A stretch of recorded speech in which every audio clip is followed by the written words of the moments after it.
Good morning all of you. Apparent medico channel में आप सभी का स्वागत है बेटा। आज से हम लोग नॉट सेट 2023 के लिए एनाटॉमी को पूरी तरीके से शॉर्ट रिव्यू करेंगे और उस रिव्यू के अंदर वही टॉपिक्स लिए जाएंगे जो एग्ज़ाम के पॉइंट ऑफ व्यू से बहुत ही ज़्यादा इम्पॉर्टेंट है, और उन सभी टॉपिक के आप नोट्स बना लेना ताकि जब एग्ज़ाम का 1 या 2 दिन हो तो आप उस टॉपिक को ईज़िली समझ सकें, क्योंकि आप यहाँ पर वीडियो देख के वो चीज़ आराम से समझ जाएंगे। ठीक है, तो सभी बच्चे एक बार लाइक कर दें, सब्सक्राइब कर दें और अपने दोस्तों को वीडियो शेयर कर दें।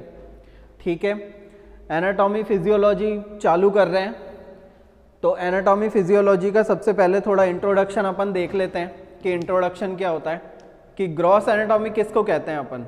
ग्रॉस एनाटॉमी क्या है?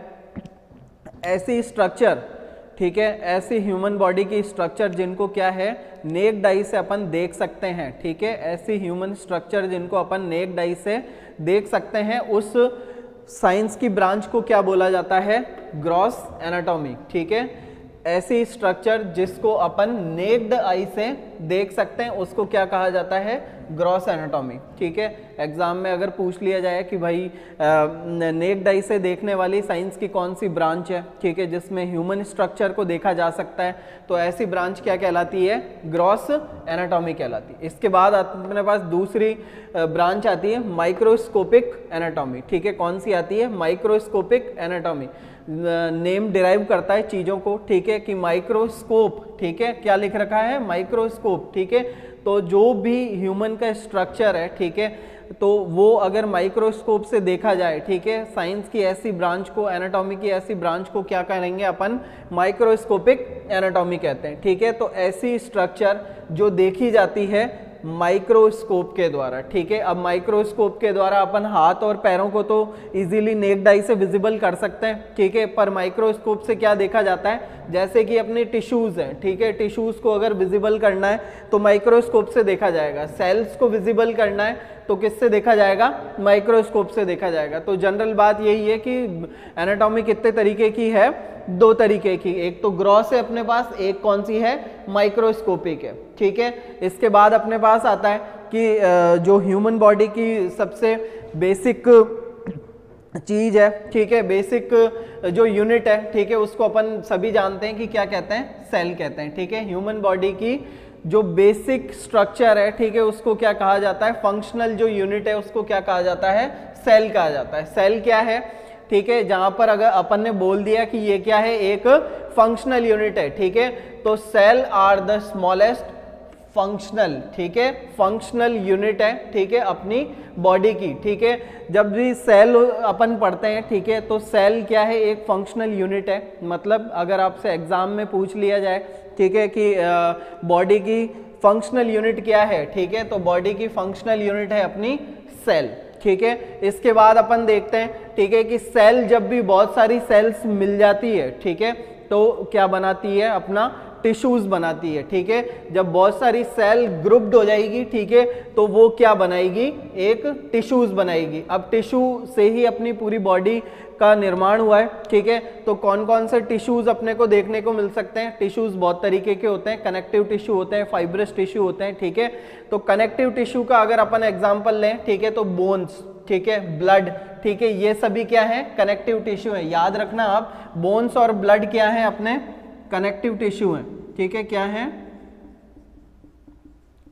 कनेक्टिव टिश्यूज है। ठीक है, और जब भी सेल, बहुत सारी सेल मिल जाती है तो क्या बनाती है? वो टिश्यूज का फॉर्मेशन करती है। ठीक है, बहुत सारी सेल्स मिल जाती है एक साथ तो क्या करती है? वो टिश्यूज का फॉर्मेशन करती है। ठीक है, इसके बाद अपन देखते हैं कि स्ट्रक्चर ऑफ द सेल। ठीक है, सेल अपन बहुत बार अपन ने पढ़ी भी है, ठीक है, कि सेल के अंदर बहुत सारी चीज़ें होती है, ठीक है, उसके बाहर एक आवरण होता है, ठीक है, उसके अंदर बहुत सारे ऑर्गेनेल्स सस्पेंडेड रहते हैं, ठीक है, तो सेल की स्ट्रक्चर अपन को पहले भी पढ़ाई गई है, ठीक है, फिर भी एक बार अपन वापस शॉर्ट इसका रिव्यू कर लेते हैं कि सेल क्या होती है, ठीक है।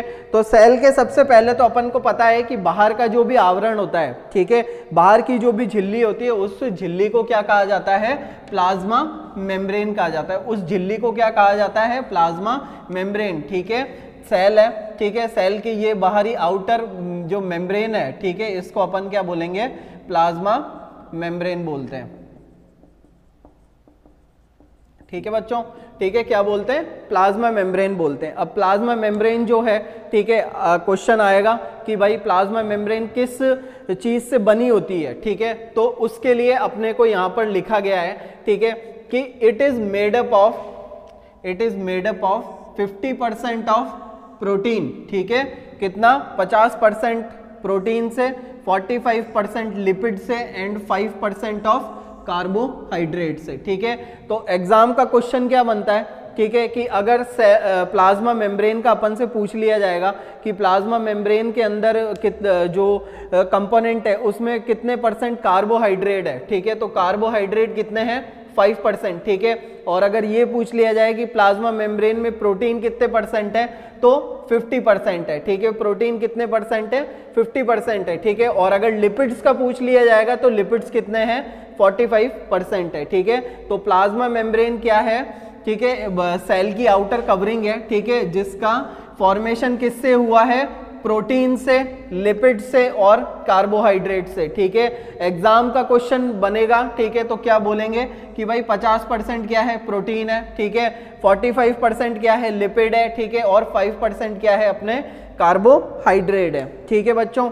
इसके बाद में आता है कि प्लाज्मा मेम्ब्रेन के लिए सबसे सटीक मॉडल कौन सा अपने को दिया गया है, ठीक है। तो प्लाज्मा मेम्ब्रेन को अगर अपने मोस्ट एक्सेप्टेबल मॉडल अपन पूछते हैं, ठीक है, मोस्ट क्वेश्चन आएगा एग्जाम में, ठीक है, कि सेल मेम्ब्रेन का सबसे मोस्ट इंपॉर्टेंट और मोस्ट पॉपुलर मॉडल कौन सा है, ठीक है। तो यहां पर अपने को लिखना है, ठीक है, फ्लूइड मोसैक मॉडल, ठीक है, by the Singer and Nicolson in 1972, ठीक है। तो प्लाज्मा मेम्ब्रेन का सबसे मोस्ट पॉपुलर जो मॉडल है, ठीक है, जो किसने दिया था, सिंगर और निकलसन ने दिया था 1972 के अंदर, ठीक है। तो अगर क्वेश्चन आ जाए कि भाई प्लाज्मा मेम्ब्रेन का सबसे मोस्ट एक्सेप्टेड मॉडल कौन सा है, ठीक है, तो प्लाज्मा मेम्ब्रेन का सबसे मोस्ट एक्सेप्टेबल मॉडल है फ्लूइड मोसैक मॉडल, ठीक है। कौन सा है, फ्लूइड मोसैक मॉडल है, ठीक है, जो किसने दिया था, सिंगर और निकोलसन ने दिया था 1972 के अंदर। वापस पढ़ लेते हैं कि प्लाज्मा मेम्ब्रेन का मोस्ट एक्सेप्टेबल मॉडल कौन सा है, प्लाज्मा मेम्ब्रेन का सबसे मोस्ट एक्सेप्टेबल मॉडल है फ्लूइड मोसैक मॉडल, ठीक है, फ्लूइड मोसैक मॉडल है, ठीक है, जो किसने दिया था, सिग्नर और निकोलसन ने दिया था, ठीक है बच्चों, ठीक है। इसके बाद अपने पास आता है, ठीक है, कि प्लाज्मा मेम्ब्रेन, ठीक है, प्लाज्मा मेम्ब्रेन अपन को पता लग गया प्रोटीन से बनी होती है, ठीक है, और लिपिड से बनी होती है, ठीक है, और किससे बनी होती है, कार्बोहाइड्रेट से बनी होती है, ठीक है। तो सेल मेम्ब्रेन, ठीक है, जो प्लाज्मा मेम्ब्रेन है उसको सेल मेम्ब्रेन भी कहते हैं। तो cell membrane lipids are amphipathic molecules, ठीक है। अब एम्फीथेटिक क्या होता है, ठीक है, एम्फीथेटिक का मतलब होता है, यहां पर लिखा हुआ है एम्फीथेटिक, ठीक है, एम्फीथेटिक का मतलब होता है कि वाटर लविंग और वाटर रेजिस्टेंट, ठीक है। आपने देखा होगा कि हाइड्रोफोबिक और हाइड्रोफिलिक, ठीक है, दो तरीके की चीजें होती है। तो हाइड्रोफिलिक क्या होता है, जो वाटर लविंग सब्सटेंस होते हैं, ठीक है, और हाइड्रोफोबिक क्या होता है, जो पानी को क्या करते हैं, बाहर निकालते हैं, ठीक है, जो वाटर को अपने अंदर नहीं लेते, ठीक है। ऐसी क्या है, मतलब जल विरोधी, ठीक है, जल विरोधी चीजें क्या है, हाइड्रोफोबिक है, ठीक है। तो उस तरीके से एम्फीथेटिक क्या है, एम्फीथेटिक का मतलब होता है, एम्फीथेटिक को दो पार्ट में अपन डिवाइड करेंगे, हाइड्रोफोबिक और हाइड्रोफिलिक, ठीक है। तो ये दोनों एक्शन किस में पाए जाते हैं, अपने सेल मेम्ब्रेन में पाए जाते हैं, ठीक है। सेल मेम्ब्रेन के अंदर दोनों एक्शन होते हैं, ठीक है, एक तो होता है हाइड्रोफोबिक और दूसरा होता है हाइड्रोफिलिक, ठीक है। अब अपन देखते हैं, ठीक है, कि भाई सेल मेम्ब्रेन कैसी दिखाई देती है अपने को, ठीक है। तो सेल मेम्ब्रेन इस तरीके की दिखाई देती है, ठीक है। अब इसके अंदर ये प्रोटीन्स के चैनल है, ठीक है, कोई भी सब्सटेंस आता है, ठीक है, तो ये चैनल खुल जाते हैं और वो सब्सटेंस क्या हो जाता है, नीचे की तरफ चला जाता है, ठीक है। तो अगर वो वाटर को पसंद करता है, ठीक है, तो उसको क्या बोलेंगे, हाइड्रोफिलिक, ठीक है, और अगर वाटर को नहीं पसंद करता है तो उसको क्या कहा जाएगा, हाइड्रोफोबिक कहा जाएगा, ठीक है। तो सेल मेम्ब्रेन की दो क्वालिटी है, ठीक है, कौन कौन सी, हाइड्रोफिलिक और हाइड्रोफोबिक, ठीक है, हाइड्रोफिलिक और हाइड्रोफोबिक। और प्लाज्मा मेम्ब्रेन का मोस्ट एक्सेप्टेबल मॉडल कौन सा है अपने पास, प्लाज्मा मेम्ब्रेन का मोस्ट एक्सेप्टेबल मॉडल है फ्लूइड मोसैक मॉडल, ठीक है, कौन सा है, फ्लूइड मोसैक मॉडल। वैसे सेल का थोड़ा कम पोर्शन रहता है अपने एग्जाम के पॉइंट ऑफ व्यू से, ठीक है, फिर भी एक रैपिड रिवीजन बहुत ही ज़्यादा जरूरी है, ठीक है। इसके बाद अपने पास आता है कि साइटोप्लाज्म, ठीक है, साइटोप्लाज्म क्या होता है, साइटोप्लाज्म देखो, सेल के अंदर जितने भी ऑर्गेनेल सस्पेंडेड हैं, ठीक है, सेल के अंदर जितने भी ऑर्गेनेल सस्पेंडेड हैं, ठीक है, वो सभी क्या है, वाटर के अंदर, ठीक, फ्लोट कर रहे हैं, ठीक है, वो सभी क्या है, वाटर के अंदर फ्लोट कर रहे हैं, ठीक है। तो उस वाटर को क्या बोला जाता है, साइटोप्लाज्म बोला जाता है, ठीक है, उस वाटर को क्या बोला जाता है, साइटोप्लाज्म बोला जाता है, ठीक है, बिल्कुल क्लियर इसका रंग होता है, ठीक है। तो बात करते हैं कि it is a gelatinous structure, contains microtubules, cell cytoskeleton and organelles, small organelles include, ठीक है, बहुत सारे ऑर्गेनेल्स हैं साइटोप्लाज्म के अंदर, जो पानी है उसके अंदर काफी सारे ऑर्गन्स हैं, ठीक है, लाइक दैट एंडोप्लाज्मिक रेटिकुलम, ठीक है, एंडोप्लाज्मिक रेटिकुलम, ठीक है। तो क्वेश्चन क्या बनता है, ठीक है, क्वेश्चन ये बनेगा कि लार्जेस्ट ऑर्गन क्या है सेल का, लार्जेस्ट ऑर्गन क्या है सेल का, जो यूकैरियोटिक सेल्स में पाया जाता है, ठीक है, लार्जेस्ट ऑर्गेनेल ऑफ सेल, ठीक है, that is called endoplasmic reticulum, ठीक है। यूकैरियोटिक सेल के अंदर सबसे ज्यादा लार्जेस्ट पार्ट कौन सा है सेल का, एंडोप्लाज्मिक रेटिकुलम, ठीक है। याद रहेगा सभी को कि यूकैरियोटिक सेल के अंदर सबसे लंबा जो ऑर्गेनेल है और जो सबसे लार्जेस्ट ऑर्गेनेल है, ठीक है, वो कौन सा है, एंडोप्लाज्मिक रेटिकुलम है, ठीक है। लार्जेस्ट ऑर्गेनेल्स कौन सा है यूकैरियोटिक सेल का, एंडोप्लाज्मिक रेटिकुलम है, ठीक है। अब क्या होता है कि भाई एंडोप्लाज्मिक रेटिकुलम अपन देखते हैं, ठीक है, कि कैसी होती है। ये कुछ अपनी एंडोप्लाज्मिक रेटिकुलम है, ठीक है। अब एंडोप्लाज्मिक रेटिकुलम दो तरीके की अपन ने आज तक देखी है कि स्मूथ एंडोप्लाज्मिक रेटिकुलम होती है और रफ एंडोप्लाज्मिक रेटिकुलम होती है, ठीक है। तो स्मूथ एंडोप्लाज्मिक रेटिकुलम क्या है, ये है, ठीक है, क्या है, ये जितना भी पोर्शन दिखाई दे रहा है आपको, ये क्या है, स्मूथ एंडोप्लाज्मिक रेटिकुलम है। स्मूथ एंडोप्लाज्मिक रेटिकुलम का काम होता है डिटॉक्सिफिकेशन करना, ठीक है, क्या करना, डिटॉक्सिफिकेशन। डिटॉक्सिफिकेशन किसका, detoxification of drugs, detoxification of drugs, ठीक है। तो स्मूथ एंडोप्लाज्मिक रेटिकुलम का अगर अपन से वर्क पूछ लिया जाए तो क्या होता है, स्मूथ एंडोप्लाज्मिक रेटिकुलम का काम होता है डिटॉक्सिफिकेशन ऑफ ड्रग्स, ठीक है। उसी तरीके से ये रफ एंडोप्लाज्मिक रेटिकुलम है, ठीक है, ये रफ एंडोप्लाज्मिक रेटिकुलम है। तो रफ एंडोप्लाज्मिक रेटिकुलम क्या करती है, अगर वर्क पूछ लिया जाए तो प्रोटीन का सिंथेसिस, क्या करती है रफ एंडोप्लाज्मिक रेटिकुलम, प्रोटीन का सिंथेसिस, ठीक है। तो दो क्वेश्चन बन के आते हैं कि भाई स्मूथ एंडोप्लाज्मिक रेटिकुलम का वर्क क्या है और रफ एंडोप्लाज्मिक रेटिकुलम का वर्क क्या है। तो स्मूथ एंडोप्लाज्मिक रेटिकुलम का वर्क है डिटॉक्सिफिकेशन ऑफ ड्रग्स, ठीक है, ड्रग्स का डिटॉक्सिफिकेशन करना, ठीक है। और रफ एंडोप्लाज्मिक रेटिकुलम है, उसका काम क्या है, प्रोटीन्स का सिंथेसिस करना, ठीक है, क्या है उसका काम, प्रोटीन का सिंथेसिस करना, ठीक है। एंडोप्लाज्मिक रेटिकुलम के बाद में अपन को देखने को मिलता है कि भाई गोल्जी कॉम्प्लेक्स क्या होता है, ठीक है, गोल्जी कॉम्प्लेक्स क्या होता है। उससे पहले एक क्वेश्चन और है कि राइबोसोम क्या है, ठीक है, राइबोसोम क्या करते हैं और ये क्या होते हैं,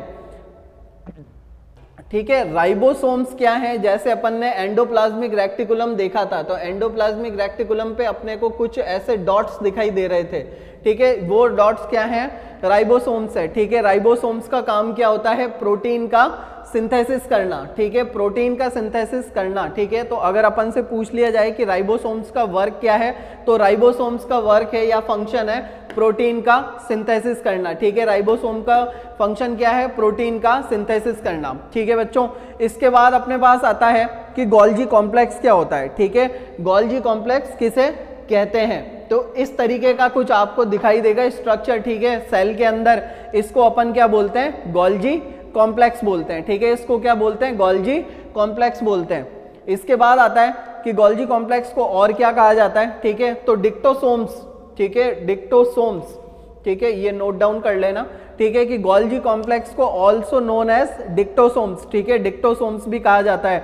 अगर क्वेश्चन पूछ लिया जाए कि डिक्टोसोम क्या है, ठीक है, 4 ऑप्शन आए तो अपने को क्या भरना है? गोल्जी कॉम्प्लेक्स भरना है, ठीक है। इसके बाद अपने पास आता है कि गोल्जी कॉम्प्लेक्स के अंदर बहुत सारी फोल्ड्स होते हैं, ठीक है। गोल्जी कॉम्प्लेक्स के अंदर बहुत सारे फोल्ड्स होते हैं, ठीक है। तो ये फोल्ड्स दिखाई दे रहे हैं गोल्जी कॉम्प्लेक्स के अंदर, ठीक है, काफी सारे फोल्ड्स दिखाई दे रहे हैं, ठीक है। इन फोल्ड्स को अपन क्या बोलते हैं?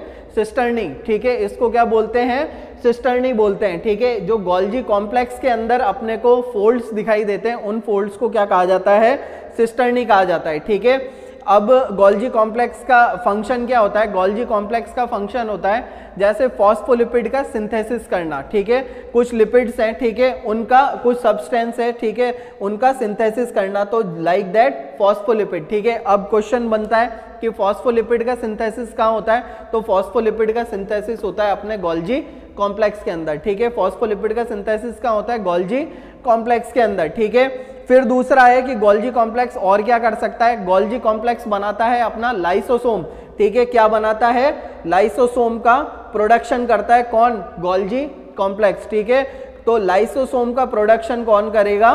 गोल्जी कॉम्प्लेक्स, ठीक है। एग्जाम में अगर क्वेश्चन पूछ लिया जाए कि लाइसोसोम का प्रोडक्शन कहाँ होता है, तो आंसर क्या आएगा? गोल्जी कॉम्प्लेक्स आएगा, ठीक है। अब और क्या है कि भाई अपने को और क्या देखने को मिलता है, ठीक है, सेल के अंदर अपने को देखने को मिलता है न्यूक्लियस, ठीक है। न्यूक्लियस क्या है? केंद्रक, ठीक है, सभी जानते हैं अपन, ठीक है, न्यूक्लियस होता है, ठीक है। और इसके अंदर ही अपने को देखने को मिलते हैं डीएनए, ठीक है, और आरएनए, ठीक है, ये सभी देखने को मिलते हैं, ठीक है। इसके बाद अपने पास आता है कि माइटोकॉन्ड्रिया क्या होता है? माइटोकॉन्ड्रिया क्या है? Power house of the cell है, ठीक है। पावर हाउस क्यों कहते हैं? क्योंकि यहाँ पर एनर्जी का क्या होता है? प्रोडक्शन होता है, ठीक है। क्या होता है? एनर्जी का प्रोडक्शन होता है, इसलिए इसको पावर हाउस कहा जाता है, ठीक है। जितनी भी अपनी जैसे कि क्रेब्स साइकिल है, ठीक है, टीसीए साइकिल है, ठीक है, और फैटी एसिड ऑक्सीडेशन है, ठीक है, ग्लाइकोलाइसिस है, ठीक है, ये सभी चक्र कहाँ चलते हैं? अपने माइटोकॉन्ड्रिया में चलते हैं, ठीक है। इससे एटीपी का जनरेशन होता है, ठीक है, और उसी तरीके से फिर क्या है? इसको क्या बोलते हैं अपन? Power house of the cell बोलते हैं, ठीक है।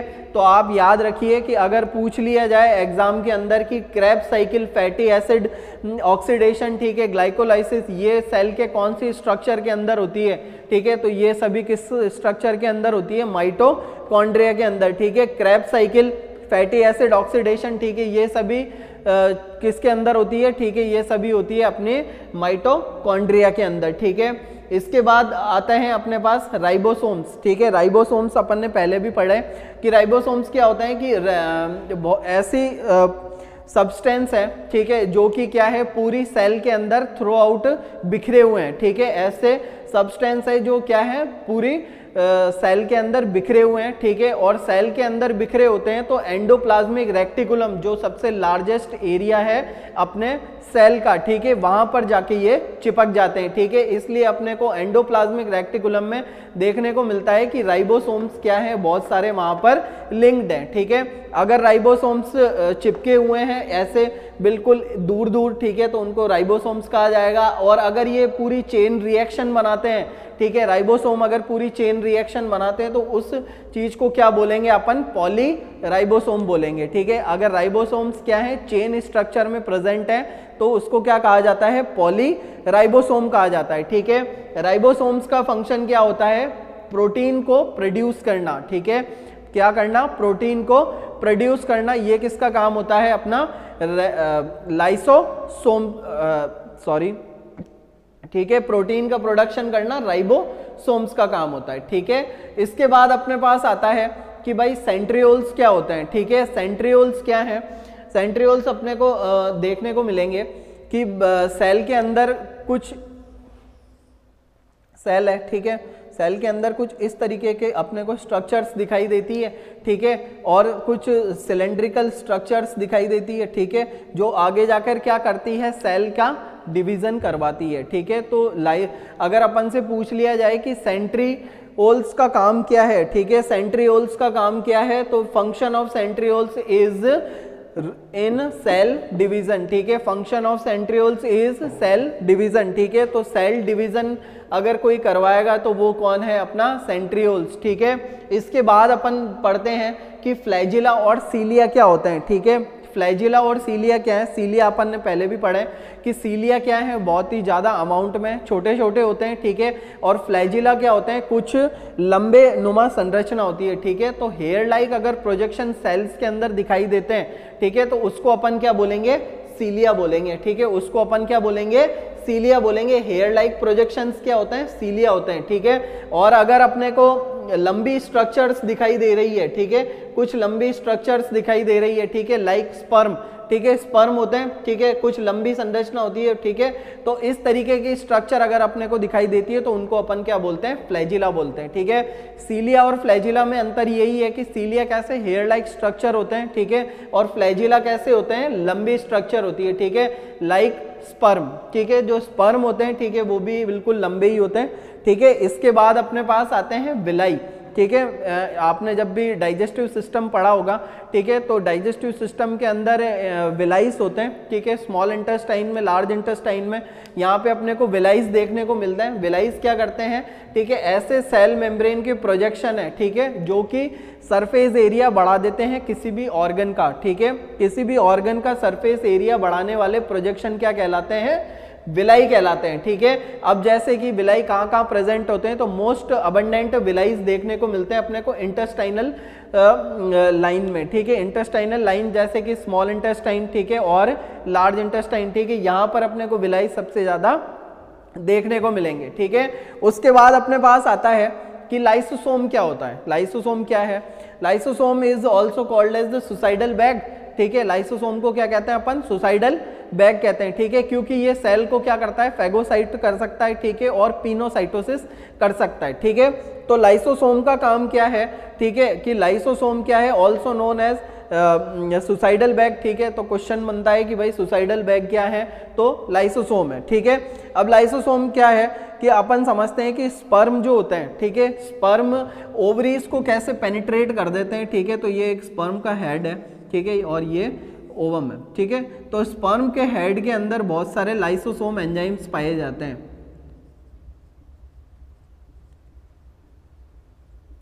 स्पर्म के हेड के अंदर बहुत सारे लाइसोसोम एंजाइम पाए जाते हैं, ठीक है, जो ओवरी की जो ऊपर की लेयर होती है उसको क्या कर देते हैं, डिग्रेड कर देते हैं, जिसकी वजह से स्पर्म क्या है, ओवरीज के अंदर एंटर कर पाता है, ठीक है। तो लाइसोसोम का काम क्या है, डाइजेस्ट करना, ठीक है। ऐसे बहुत सारे एंजाइम्स होते हैं लाइसोसोम के अंदर जो क्या करते हैं, उस सेल की जो नेक्रोज्ड टिश्यू है, ठीक है, नेक्रोज्ड एरिया है, ठीक है, नेक्रोज्ड ऑर्गेनेल्स है, ठीक है, उन सभी को क्या करता है, वो इंगल्फ कर लेता है, ठीक है। इंगल्फ करने के भाई दो तरीके होते हैं, ठीक है। एक तो होता है अपने पास फैगोसाइटोसिस, ठीक है, जिसको अपन कहते हैं सेल ईटिंग, ठीक है, सेल ईटिंग।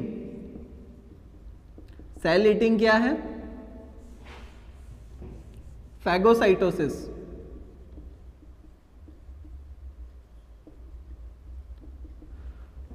और सेल ड्रिंकिंग, पिनोसाइटोसिस, ठीक है। तो क्वेश्चन अगर आ जाए कि सेल ड्रिंकिंग किसको कहा जाता है, तो सेल ड्रिंकिंग होती है पिनोसाइटोसिस, और सेल ईटिंग क्या होती है, तो फैगोसाइटोसिस होता है, ठीक है। और ये दोनों करवाता कौन है, अपना लाइसोसोम करवाता है, ठीक है। यहाँ पर आपको स्ट्रक्चर दिखाई भी गई है, ठीक है, कि कुछ बैग नुमा संरचना है, ठीक है। इसके अंदर क्या है, बहुत सारे डाइजेस्टिव एंजाइम्स होते हैं, ठीक है, और ये संरचना फट जाती है और आसपास की जितनी भी एरिया होते हैं उनको क्या कर लेती है, ईट कर लेती है या ड्रिंक कर लेती है, ठीक है। इसलिए इसको बोला जाता है लाइसोसोम, ठीक है। अब भाई और बात आती है कि कंपटीशन एग्जाम के हिसाब से आता है कि भाई कौन सी ऐसी स्ट्रक्चर है, ठीक है, या फिर कौन सी ऐसी सेल है जिसके अंदर लाइसोसोम्स नहीं पाए जाते हैं, ठीक है। तो लाइसोसोम सिर्फ बॉडी के अंदर सिर्फ एक ऐसी सेल है जिसके अंदर राइबोसोम नहीं पाए जाते हैं, वो है आरबीसी, ठीक है। तो आरबीसी के अंदर लाइसोसोम्स नहीं पाए जाते हैं, ठीक है। बाकी बॉडी की सभी सेल्स में, ठीक है, लाइसोसोम्स पाए जाते हैं, ठीक है। तो क्वेश्चन आएगा कि भाई lysosomes are found in this except, ठीक है। अगर एक्सेप्ट आता है तो आरबीसी, मतलब कि आरबीसी में लाइसोसोम्स नहीं पाए जाते हैं, ठीक है। इसके बाद वही बात है, ठीक है, कि फैगोसाइटिक एक्टिविटी होती है लाइसोसोम्स की, ठीक है। फैगोसाइटिक एक्टिविटी होती है लाइसोसोम की, ठीक है। अब लाइसोसोम जैसे कि न्यूट्रोफिल्स हो गया, मोनोसाइट हो गया, कोई भी जगह नेक्रोज्ड हो जाती है तो वहां पर पहुंच के वो क्या करते हैं, इसको रिपेयर करते हैं, ठीक है। इसी तरीके से आप नोट्स बनाते जाइए, ठीक है। आज अपन ने सेल पढ़ी, ठीक है। सेल के अंदर जितना भी पोर्शन है उसके आप नोट्स बना सकते हैं, स्क्रीनशॉट खींच लीजिए आप, ठीक है। आपको नोट्स मिलते जाएंगे, ठीक है। अगली क्लास में अपन देखेंगे मस्कुलर स्केलेटन सिस्टम और मसल्स के बारे में, नर्वस सिस्टम और कार्डियोवैस्कुलर सिस्टम, ठीक है बेटा। आपको क्लास से समझ आती है तो आप सभी लोग कमेंट सेक्शन में लिख के बताया करो कि क्लास कैसी लगी, और इस क्लास को सभी लोग लाइक कर दें और शेयर कर दें। Thank you very much.